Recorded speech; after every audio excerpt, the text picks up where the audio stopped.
Tyrion Lannister had long contemplated the weight of his family's legacy with a mixture of pride, resentment, and bitter determination.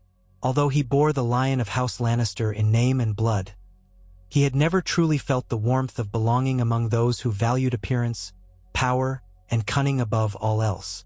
Yet Tyrion possessed a mind that worked ceaselessly, churning ideas in the silent depths of night, where every slight, every insult, and every dismissal at the hands of his father and sister returned to him, fueling his desire to prove his worth. As the years passed and the Seven Kingdoms shifted through wars, alliances, and betrayals, Tyrion observed with a keen eye the subtle cracks in Lannister power. He recognized that even lions could weaken when beset by enough wounds. And he wondered, what might happen if he claimed what should have been his from the start and broke the hold his sister had tightened around the Western lands? He found himself in the Red Keep one late evening, pacing the deserted corridors illuminated by sputtering torches. Varys's whispers had told him of the precarious positions in the Westerlands, of families wavering in their loyalty to Cersei, of old resentments and grudges that could be awakened with the right nudge. He recalled, with a wistful grin, that the cunning spider always said power was a trick, a shadow on the wall, dependent entirely on perception and fear. And so Tyrion began to formulate a grand deception, one that would crack open Casterly Rock not with an army's might, but with the blade of stratagem and persuasion. When the first seeds of doubt were planted in his heart, Tyrion had forced himself to examine the plan's feasibility. How could he, a solitary dwarf with neither great battalions nor fearsome knights, hope to wrest Casterly Rock from his formidable sister? How could he contend with the proud bannermen of the Westerlands who had pledged fealty to House Lannister for centuries? These questions dogged him, even as he carefully spun a tapestry of deception in his mind. The plan seemed mad at times, but madness had never dissuaded Tyrion before. All his life he had thrived on doing the impossible, surviving in places where it seemed improbable he would last the night. This, he told himself, would be his greatest test. He had learned to cloak himself in silence and cunning, even before he was a fugitive. Memories of Shay's betrayal and Tywin's cruelty flickered in his mind like a pair of warring phantoms, pushing him to reclaim a piece of himself that had been torn away. There was no denying how he had left King's Landing, wanted for patricide, fleeing across the sea. But the world had changed since then, and so had he. Though he had found places of relative safety under Daenerys Targaryen's banner, he never forgot that his birthright was in the Westerlands. Now, after the wars, after the chaos, and after the dust settled on the Iron Throne's new occupant, Tyrion allowed himself to dream of a homecoming that would rewrite his life story. Or so he hoped. When at last his feet led him to his private chambers, he closed the door behind him with deliberate quiet. He had asked the unsullied guards for strict privacy, explaining he would be deep in negotiations with an envoy. In truth, only faint candlelight flickered upon his table, upon the maps he had spread across its wooden surface. Several correspondences lay rolled in neat scrolls, bearing the seals of noble houses from across Westeros. Tyrion touched them lightly, feeling the texture of wax and imagining the faces of those who had responded to his carefully worded letters. Some houses had reason to hate Cersei for the burdensome taxes imposed to rebuild the crown's coffers. Others despised her for the humiliations they had endured during the wars. Still others, old loyalists of Tywin, looked askance at a queen who seemed far too willing to spill blood, even if it was their own. Tyrion found each flicker of resentment and stoked it, promising them relief, new trade deals, more autonomy, and, most importantly, recognition from the one Lannister who understood what it meant to be cast aside. He had also reached beyond the Westerlands, forging new ties with former enemies who had no love for King's Landing. In the Vale, there were knights who remembered how their liege, Lord Jon Arryn, had once tried to keep the realm from Lannister influences. In Dorne, the Martells still seethed over the deaths of their own. Even the Riverlands, ravaged by years of conflict, harbored ambitions of rebalancing power. Tyrion had no illusions about the precariousness of these alliances. He knew that trust was in short supply and that every advantage he appeared to offer would be scrutinized for hidden catches. Yet the simple truth was that Cersei had harmed more houses than she had helped, and a dwarf who offered them a chance at vengeance, or at least at a better arrangement, was an appealing prospect. Throughout it all, Tyrion kept his counsel closely guarded. He rarely shared anything substantial with others, even those he counted among his closest confidants. Bronn remained a shadow in his periphery, a Sel's word with a pragmatic heart, entirely loyal to the highest bidder. Tyrion believed he knew how to secure Bronn's sword for just as long as it took to accomplish his goal. Podrick Payne, loyal and earnest, was now serving in other capacities within the Red Keep, but Tyrion sent him off at times with cryptic errands. Even Pod did not entirely grasp the scale of Tyrion's ambitions. That was how the dwarf preferred it. No one but him would have the complete picture, lest it unravel prematurely. Night by night, Tyrion charted the guard rotations at Casterly Rock. He recalled them from memory, from books, from scraps of conversation over the years. His father had once boasted that Casterly Rock was an impregnable fortress, but Tyrion, who had grown up wandering the hidden passageways, understood that every fortress had its vulnerabilities. While castle walls provided the illusion of security, secrets often toppled the mightiest of strongholds. And Tyrion had a trove of secrets. He occasionally thought of Jaime. His brother once seemed the only one in the family who treated him with something resembling affection, but that had changed in the churn of war and shifting loyalties. Tyrion didn't hold it against Jaime, not entirely. He could no more condemn his brother's confusion than he could condemn his own thirst for a place in the world. But Jaime's path had diverged drastically from his, and Tyrion did not know if he could count on him for anything more than a last-minute hesitation when swords were drawn. Tyrion recalled the heartbreak etched on Jaime's face the last time they truly spoke, each harboring a sorrow for what their family had become. If there was a regret in Tyrion's heart, it was that he might have to face Jaime across the field of battle. But in the Game of Thrones, sentiment had little place. Planning gradually shifted to action. Tyrion quietly arranged for small shipments of weaponry and supplies to be stashed in hidden coves along the coast of the Westerlands. He used unmarked ships under foreign flags, ensuring that if someone investigated, no direct link would point to him. He paid off smugglers, men whose loyalty was measured in coin, to transport cargo in the dead of night.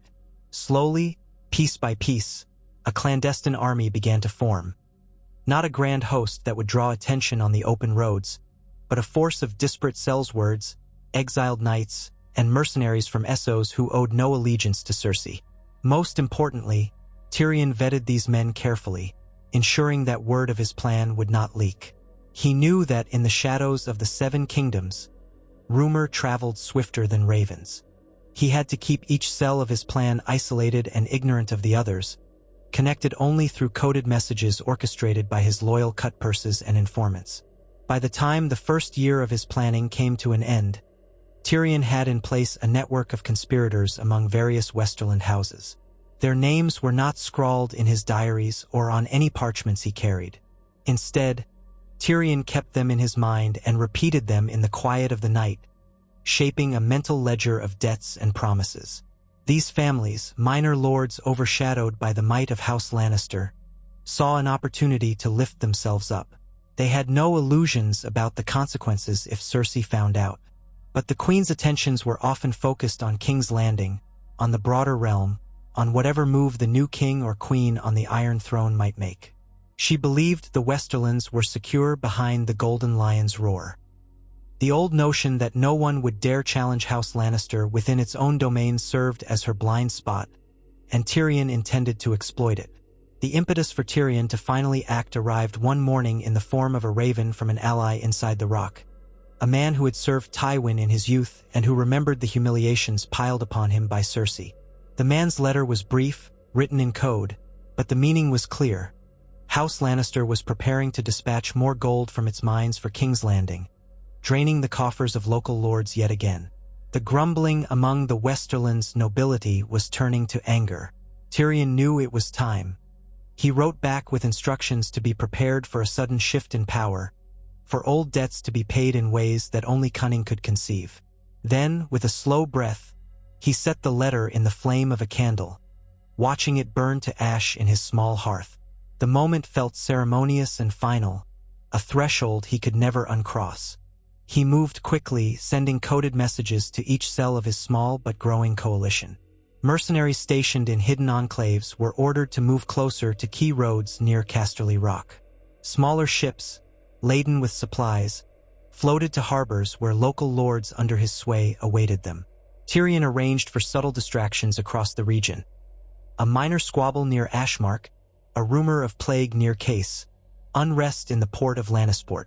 The Lannister guards, whose numbers were thinned by Cersei's demands to fortify King's Landing, would be forced to scatter, placating local disturbances.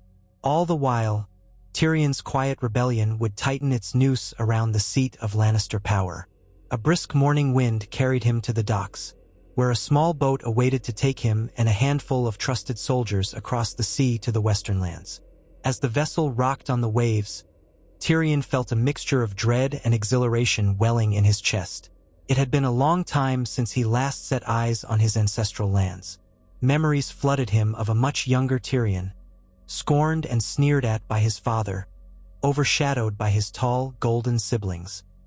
He could almost see Tywin's cold gaze telling him he was an embarrassment to the family.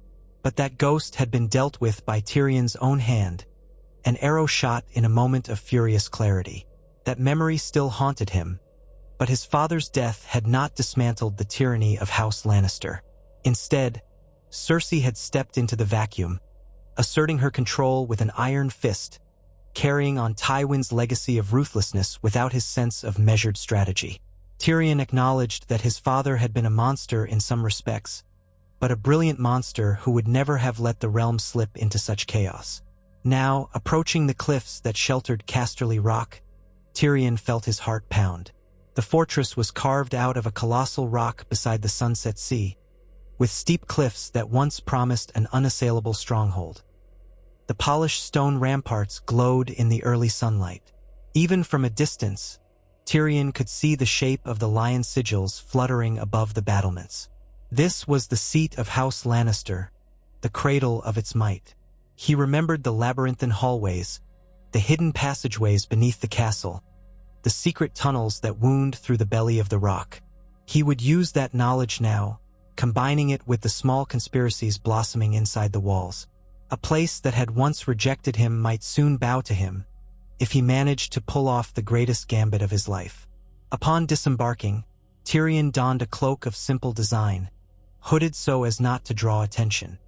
His face was recognized across the Seven Kingdoms, and while some might cheer him for his cunning or for having served as Hand of the King in turbulent times, others might report him to the authorities. He could not take that chance. 2 men, hired swords sworn to him by payment, carried the small chest of gold that would grease the right palms. Another 4 followed at a distance, posing as common travelers. The group made their way inland, passing quiet hamlets and farmland under the watchful eyes of local reeves. Yet no alarm was raised, for Tyrion had taken pains to ensure that these reeves already received a stipend from his supporters. In uncertain times, gold was a more reliable currency of loyalty than old heraldic ties. They made camp in an out-of-the-way glen near a brook. The Sellswords set up tents, and Tyrion spent the evening studying a fresh letter delivered by a courier who recognized him only as a wealthy merchant. The letter confirmed that portions of the guard at Casterly Rock were due to rotate out in 2 nights' time, replaced by a new contingent that was traveling from Lannisport. It was during that handover, when discipline might slacken, that Tyrion and his allies would strike. Tyrion reread the words by dim lantern light, his mind reeling with anticipation. The plan depended on synchronization, on each conspirator playing their part flawlessly. He had orchestrated diversions in multiple towns to ensure that the incoming guard was delayed, thus leaving the rock understaffed for a crucial window. In that window, a band of conspirators inside the fortress would open a postern gate from within. Simultaneously, Tyrion would lead a separate group through one of the hidden passages he remembered from his youth, undermining the rock's presumed impregnable nature. As the day approached, tension rose among the gathered soldiers in Tyrion's camp. Some doubted the feasibility of breaching Casterly Rock. Others worried that the Lannisters would have learned of the plot. Tyrion himself was restless, plagued by nightmares of betrayal and the ghosts of loved ones warning him that a dwarf had no place trying to reshape the destiny of lions. But he reminded himself that he was a lion in his own right, even if the family rarely acknowledged it. He drank sparingly that night, determined to keep his wits sharp. In the morning, word reached them that the new garrison was stalled due to rumored outlaws on the roads, just as Tyrion had arranged. The time was nigh. Tyrion led his men through a series of jagged canyons that snaked toward the sea, where the labyrinth of tunnels opened beneath the castle. He remembered exploring them in younger days, finding secret corners where he might hide from his father's disapproval. They were narrow and slippery with moss, illuminated only by the occasional crack of daylight from above. Breathing heavily, Tyrion pushed forward, a torch in hand. The men behind him stumbled, but they pressed on, urged by whispered promises of gold and glory. At times, Tyrion paused to orient himself, feeling the walls for markings he recalled from memory. He marveled at how fear and excitement mingled in his veins, fueling his resolve. No matter how the plan ended, he was committed now. Up in the castle, the conspirators' plan ignited. A hooded figure approached the old guard at a postern gate, slipping them a bribe and a carefully concocted story of urgent cargo that needed to be brought inside for the queen's use. The guards, suspecting nothing but an opportunity to line their pockets, allowed the figure to pass. Moments later, crossbow bolts zipped through the air, and the guards fell in silent shock. Other conspirators rushed to secure the gate, dispatching any who stood in their way. Inside the rock, pockets of mercenaries emerged from storerooms and deserted corridors, seizing control of key points like the armory and stables. Those soldiers loyal to Cersei found themselves overwhelmed by an enemy that appeared to materialize from the shadows. At the same time, Tyrion emerged from beneath the castle in a damp corridor that led to a storeroom near the kitchens. His heart hammered. He could hear distant shouts echoing through the stone halls, a sign that the inside attack had begun. With a nod to his men, he crept forward. For unsuspecting Lannister guards were rushing past, and Tyrion's cell's words pounced, blades slicing through the musty air. Tyrion, breathing heavily, held back. He was no fool when it came to combat. Yet he could not help but notice how a strange satisfaction rippled through him at the sight of Lannister guards falling. Whether it was vengeance for a lifetime of scorn or the simple necessity of war, he did not dwell on it. He pressed forward. They navigated corridors that felt eerily familiar to Tyrion, stirring memories of scuttling about as a child. Yet everything was different now, bathed in the chaos of an unfolding coup. The castle's defenders were disorganized, uncertain where the threat lay, as illusions of security shattered with each new clash. Horns blared intermittently, calling men to arms, but the calls lacked unity. Word of mutiny spread, and no one knew whom to trust. The speed of the onslaught was Tyrion's greatest weapon. He had orchestrated a strike swift and silent, evading open battle and stifling communication lines, so that by the time the castle's main force realized what was happening, many of the crucial points of entry were already under Tyrion's control. Finally, Tyrion and his men climbed a winding staircase that led toward the main keep. There, in the great hall that once hosted lords and ladies under Tywin's stern gaze, a skirmish raged between loyal Lannister soldiers and Tyrion's mercenaries. Banners depicting golden lions hung tattered from the walls, and the floors were slick with spilled wine and blood. Tyrion watched from the shadows, calculating how best to tip the fight. A half-dozen of his cell's words were pinned by crossbowmen on the upper balcony, while at least a dozen Lannister men pressed them from the front. Tyrion decided swiftly. He motioned to 3 of his archers, and they loosed arrows upward. The crossbowmen howled, some toppling from the balcony. With their vantage compromised, the loyalist soldiers below found themselves caught between enemy lines. Tyrion's men surged forward, steel clashing in a cacophonous din. In moments, the hall belonged to Tyrion's forces. Panting, weapons dripping, they scanned for further threats. None came immediately. Tyrion stepped out, mindful of the bodies that littered the floor. His men turned to him, expectation in their eyes. This was the moment.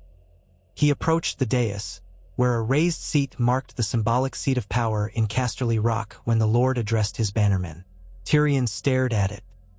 He remembered Tywin seated there, tall and imposing, making judgments and dictating the family's future. He had once stood off to the side, feeling invisible. Now he climbed those steps, each footfall heavy with triumph and dread. The hall was silent, save for the ragged breathing of men who had just fought a deadly brawl. Tyrion stood before them all, a dwarf overshadowed by the grandeur of the keep. Yet in this moment, it was he who commanded their attention. And as he gazed out at the hall, he saw a mixture of disbelief, fear, and awe in the faces of those gathered. More fighting erupted in other parts of the castle. Shouts and clashes echoed through corridors and courtyards. But Tyrion's conspirators had done their work well, securing vantage points and critical chokeholds. He learned from runners that the eastern walls were taken, the gates were barred, and the garrison was in disarray. Some of Cersei's men simply threw down their weapons, unwilling to die for a queen who had already alienated much of the realm. Others resisted, fighting with the desperation of cornered animals. Tyrion gave orders to subdue them as swiftly as possible. His goal was not to raise Casterly Rock, but to claim it. He had no wish to drown it in blood, if he could avoid it. Eventually, a hush seemed to settle throughout the fortress.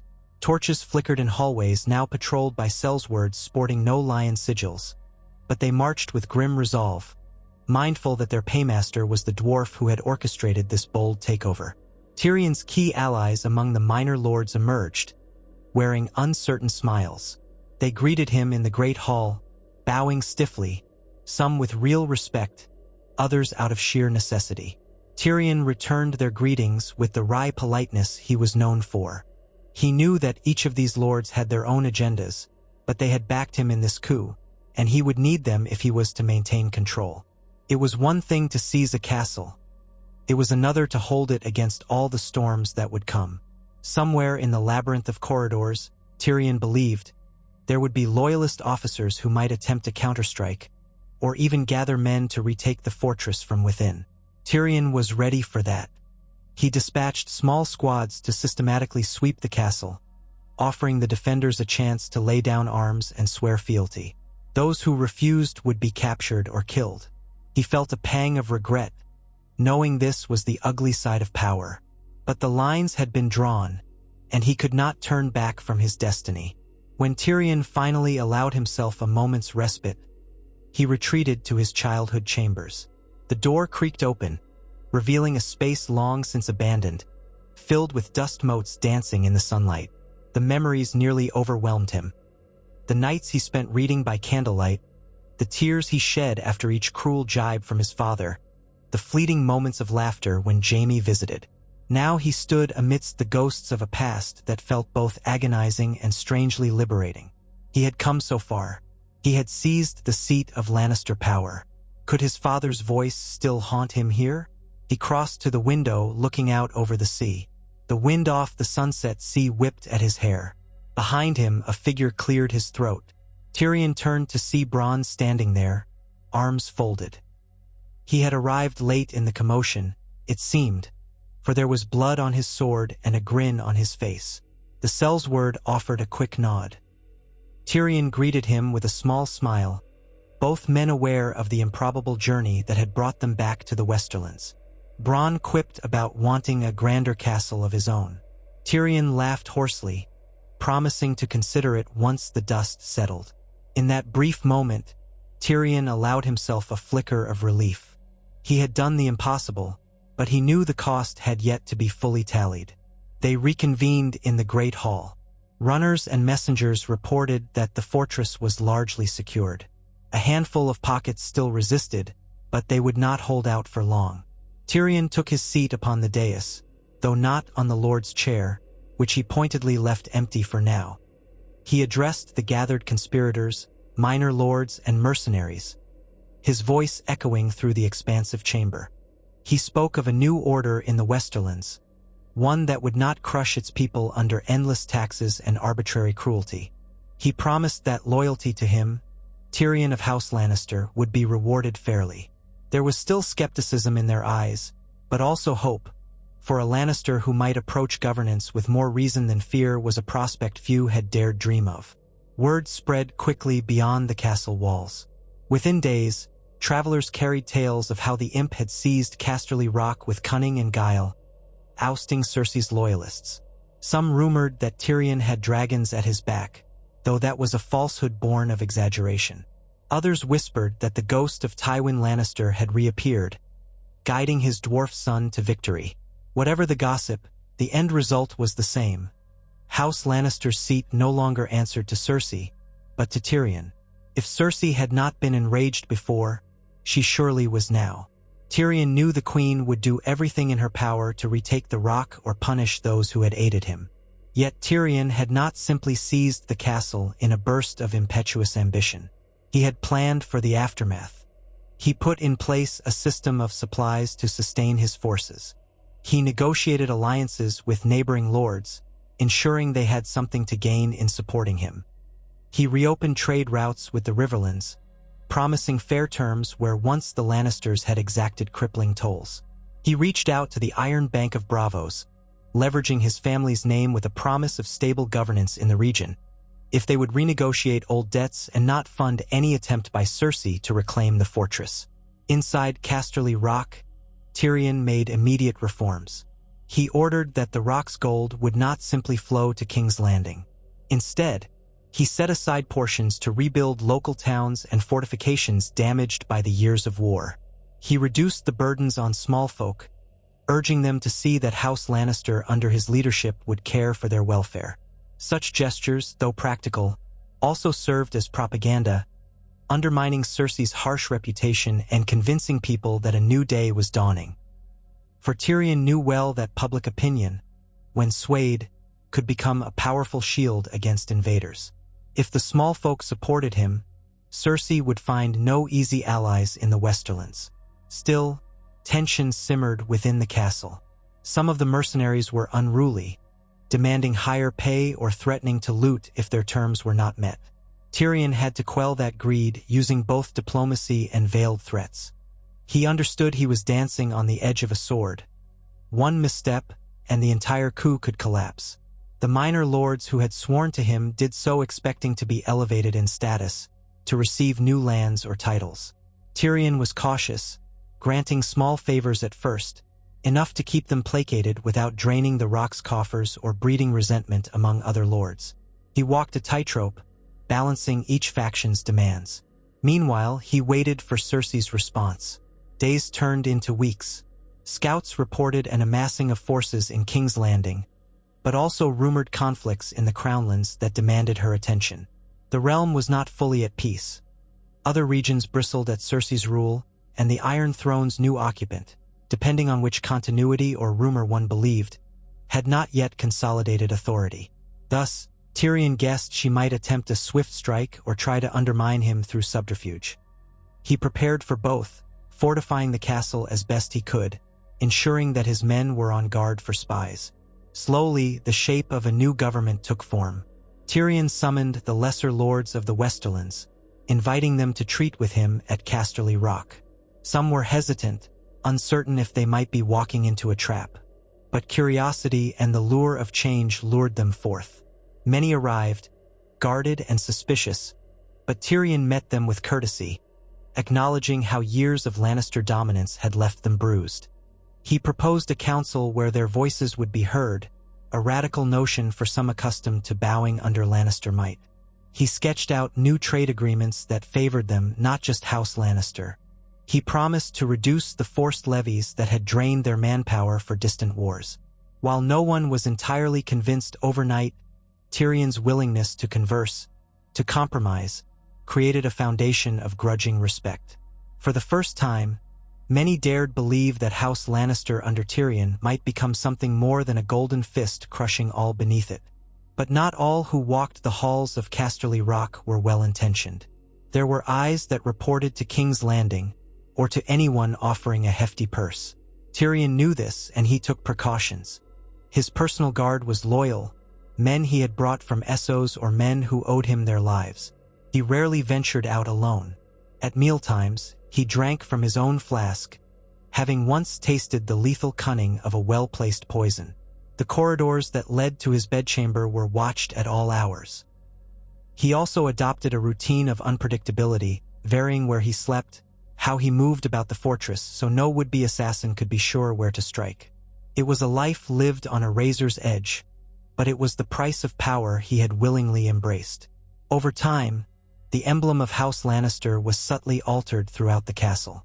The lions remained, for Tyrion had no intention of discarding his heritage, but now they were accompanied by the dwarf's personal motto, occasionally scrawled in corners of official letters, so that I might prove them wrong.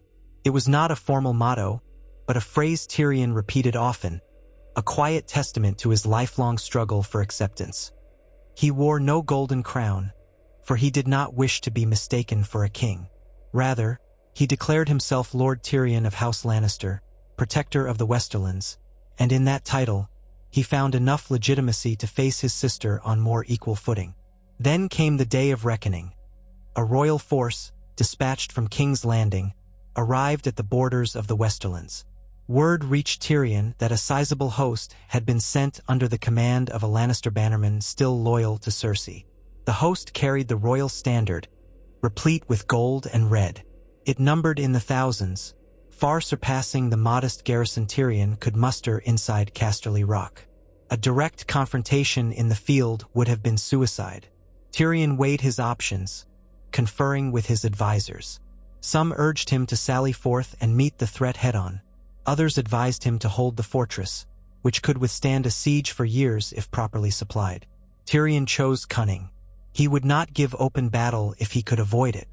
Instead, he recalled the teachings of history, how cunning generals often won by outmaneuvering foes far stronger in number.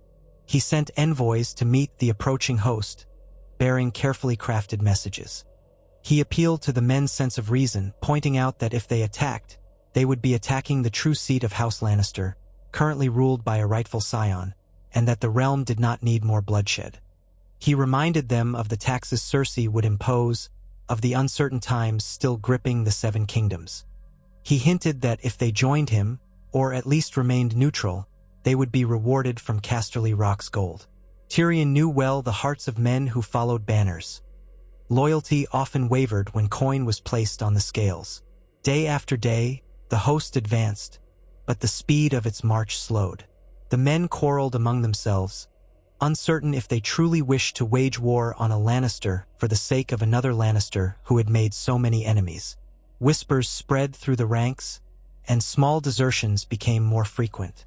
While the host never fully disbanded, its impetus slowed, robbed of a clear sense of righteousness. Eventually, they reached the outskirts of Lannisport, intending to lay siege to Casterly Rock from the coast. But Tyrion had prepared. The harbor was heavily fortified, thanks to alliances with captains who controlled the port. Supplies were channeled into the castle. The roads leading inland had been sabotaged, with collapsed bridges and carefully orchestrated rockslides. The farmland was evacuated, livestock driven north, leaving the invaders with scant resources to plunder.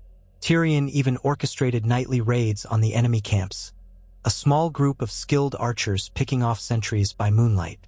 The once proud host found itself harried and demoralized, uncertain how long it could maintain its position against an enemy that refused to meet it in open battle. In the midst of this tense standoff, Tyrion sent a final message to the host's commander, inviting negotiations. Desperate for a peaceful resolution, and likely suspicious of traps, the commander nonetheless agreed to parley under a flag of truce. They met at a clearing near the coast, with a scattering of rocks overlooking the sea. Tyrion arrived with a small guard, while the commander brought knights in shimmering armor. Tyrion, wearing plain but fine garments, addressed the man with respect. He explained that he recognized the difficulties of loyalty and the burdens of service. He claimed he did not wish to shed more Lannister blood, for were they not of the same domain? If they persisted, Tyrion warned, the conflict would escalate into a protracted siege that would ravage the countryside, gain them nothing, and weaken the Westerlands as a whole. Did they want the realm to see the Westerlands as a fragmented territory warring with itself while enemies beyond the borders waited hungrily? The commander hesitated. Tyrion subtly revealed that he knew of certain letters the man had sent to Cersei, requesting funds to pay off debts back home. Tyrion implied that these funds would likely never arrive, given the queen's precarious finances. Perhaps, Tyrion suggested, a man who saw sense could find his debts forgiven at Casterly Rock. The promise hung in the air, unspoken yet potent. By the time they parted, Tyrion saw doubt and temptation warring in the commander's eyes. Days passed, and the tension reached a fever pitch. Then, abruptly, the host withdrew, marching south with no explanation. Some guessed that the commander had been bribed or blackmailed. Others believed he had recognized the hopelessness of assaulting Casterly Rock under these conditions. Tyrion did not care which rumor spread. The result was the same.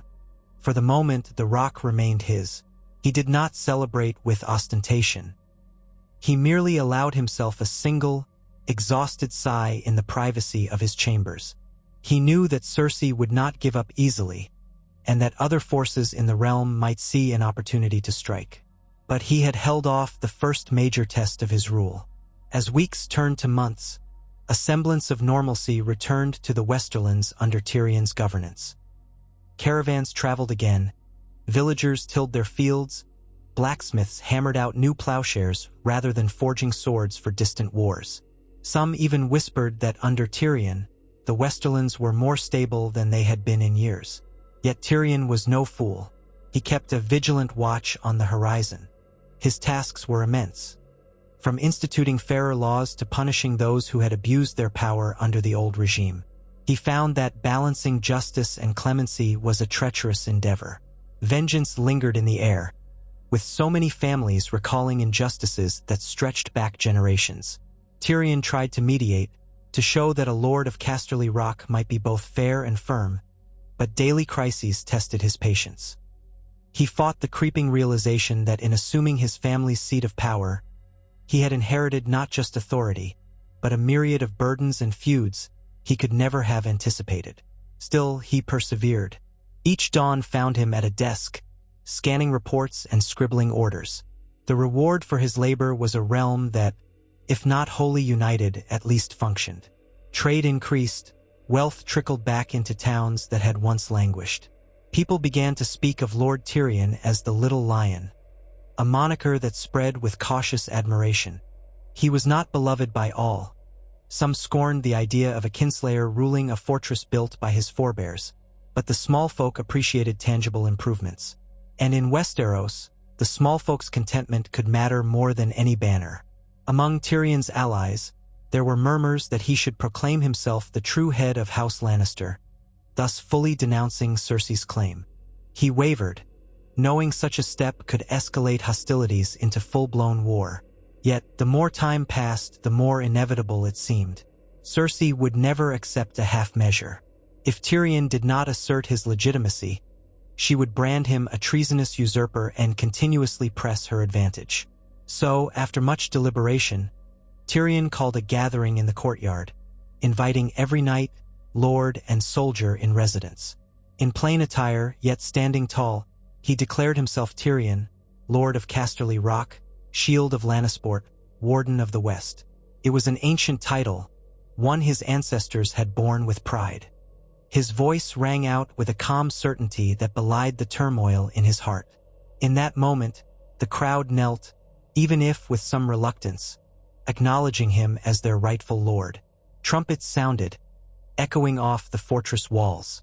And with that, a new era dawned for the Westerlands, shaped by a dwarf's resilience and razor-sharp mind. Word spread like wildfire. Ravens carried the news that Tyrion Lannister had crowned himself Warden of the West, effectively stripping Cersei of her last uncontested stronghold of authority outside King's Landing. The realm buzzed with speculation over how the Iron Throne would respond, how the other regions would act, and whether dragons or foreign armies might intervene. Tyrion prepared for each possibility, forging alliances where he could, sending out envoys to the north, the Vale, the Riverlands, even Dorne, hoping to convince them that an independent Westerlands under his stewardship would not threaten them. He found a measure of success in these discussions. Old grudges against Cersei eased the path. Months rolled on, and Casterly Rock stood firm. Tyrion occasionally found himself strolling its parapets at sunset, gazing out at the horizon. He reflected on how far he had come. The castle that once loomed as a symbol of his alienation was now under his command. The ghosts of his father and sister still lingered in every shadow, but they could not erase the fact that Tyrion had claimed his family's power in a way no one ever expected. From outcast to lord, from imp to warden of the West. He often sighed, sensing the weight of responsibility, but also feeling a kernel of pride he had never truly tasted before. Perhaps he was forging a better path than Tywin or Cersei ever did, or perhaps he was merely ensnared in the same cycle of ambition that devoured them. The difference, he told himself, was that he would learn from their mistakes. Cersei's attempts to retake the rock grew more desperate over time, leading to smaller skirmishes and half-hearted conspiracies. Some infiltrators were discovered within the castle, carrying poison or hidden daggers meant for Tyrion. Each attempt was foiled, either by his watchful guards or by the few loyal souls who truly believed in him. Cersei's arrogance and the fracturing alliances around King's Landing weakened her reach. Rumors abounded that the Iron Throne itself was under threat from other claimants, and so her attention was split, giving Tyrion the advantage in his domain. Though he never let down his guard, he learned to breathe a bit easier. During one quiet afternoon, a raven arrived bearing a sigil Tyrion recognized. The golden hand of Jaime Lannister. The letter was brief, laced with the tension of a man torn between loyalties. Jaime claimed that he had no love for Cersei's tyranny, but also could not openly support Tyrion's coup. He lamented the ruin of their house's unity, acknowledging that perhaps Tyrion's approach might be better for the Westerlands, yet also fearing that the realm was splintering. Tyrion read and reread the letter, his heart heavy. He wrote a reply, inviting Jaime to come to Casterly Rock as a brother under truce to speak face-to-face. Whether Jaime would accept was uncertain. The letter he sent was carried off by a swift raven, disappearing into the sky. He waited for an answer that might never come. Late that night, Tyrion ascended a lonely tower overlooking the sea. He carried a half-empty wineskin, though he had barely sipped its contents. The salt wind whipped at his cloak. He stood at the edge, recalling every twist of fate that brought him here. Memories of battles fought, of humiliations endured, of cunning plans that sprang from nights of despair. The castle beneath him thrummed with new life, patrolled by men who answered to him. The scattered lights of Lannisport shone faintly in the distance. This was his realm now, and yet a part of him still felt like the little boy no one wanted, the imp who was tolerated but never truly embraced. Power, he realized, did not erase old wounds. It only layered new responsibilities on top of them. But if he had learned anything, it was that a broken thing could still wield enough strength to change the world. He had begun that change by seizing Casterly Rock, turning the tide against the might of House Lannister as it once was. Now, the future stretched before him like a vast, uncharted sea, filled with perils and possibilities. War might come again, or a fragile peace might hold. What was certain was that Tyrion would face each new challenge with the same combination of wit, tenacity, and carefully measured mercy that had brought him this far. He finished his vigil by the tower's edge, returning to the halls within. As he walked down the stone steps, his footsteps echoing in the dim torchlight, he felt a hint of a smile curl his lips. He had done the unthinkable, toppled the old power of House Lannister from within, redefining what it meant to be a Lion of the Rock. Let the rest of Westeros wonder how a dwarf had outmaneuvered one of the realm's most formidable families. Let them whisper their rumors and invent their tall tales. The truth was simpler and more profound. Tyrion Lannister had seized his destiny at last, proving that courage, cunning, and a willingness to strike where least expected could upend even the mightiest legacy. And so he strode onward, head held high, determined to shape the Westerlands, and perhaps, in time, all of Westeros. According to his vision of a realm less poisoned by fear, and guided instead by the sharp intellect and cautious heart of the little lion who refused to be ignored.